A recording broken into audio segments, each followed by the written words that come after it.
ગુજરાતના રમતગમત ક્ષેત્રે સૌથી મોટા ઉત્સવ ખેલ મહાકુંભમાં આણંદની વિદ્યાર્થિનીએ ઝળહળતી સફળતા મેળવી છે। આણંદ કોમર્સ કોલેજમાં પ્રથમ વર્ષમાં અભ્યાસ કરતી વિધિ રાઠોડે રાજ્ય સ્તરની ફૂટબોલ સ્પર્ધામાં ઉત્કૃષ્ટ પ્રદર્શન કરી સિલ્વર મેડલ પોતાના નામે કર્યો છે। મૂળ જંબુસર તાલુકાના વેડજ ગામની વતની એવી વિધિ ક્ષત્રિય રાઠોડે આ સિદ્ધિ મેળવીને પોતાના પરિવાર, વતન અને કોલેજનું નામ સમગ્ર રાજ્યમાં રોશન કર્યું છે। તેની આ સફળતા પાછળ તેની કઠોર મહેનત, મેદાન પરની શિસ્ત અને રમત પ્રત્યેની અતૂટ લગન જવાબદાર છે। ફૂટબોલ જેવી શારીરિક ક્ષમતા માંગી લેતી રમતમાં રાજ્ય સ્તરે મેડલ મેળવવો એ યુવા ખેલાડીઓ માટે પ્રેરણા સમાન છે। શૈક્ષણિક સંકુલમાં હર્ષની લાગણી વિધિની આ નોંધપાત્ર સિદ્ધિ બદલ આણંદ કોમર્સ કોલેજ પરિવારમાં ભારે આનંદ જોવા મળી રહ્યો છે।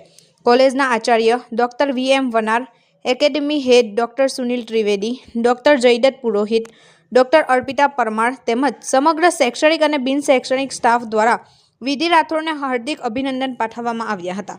કોલેજે પ્રશાસને વિધિ આગામી સમયમાં રાષ્ટ્રીય સ્તરે પણ સફળતાના શિખરો સર કરે તેવી શુભેચ્છા વ્યક્ત કરી હતી।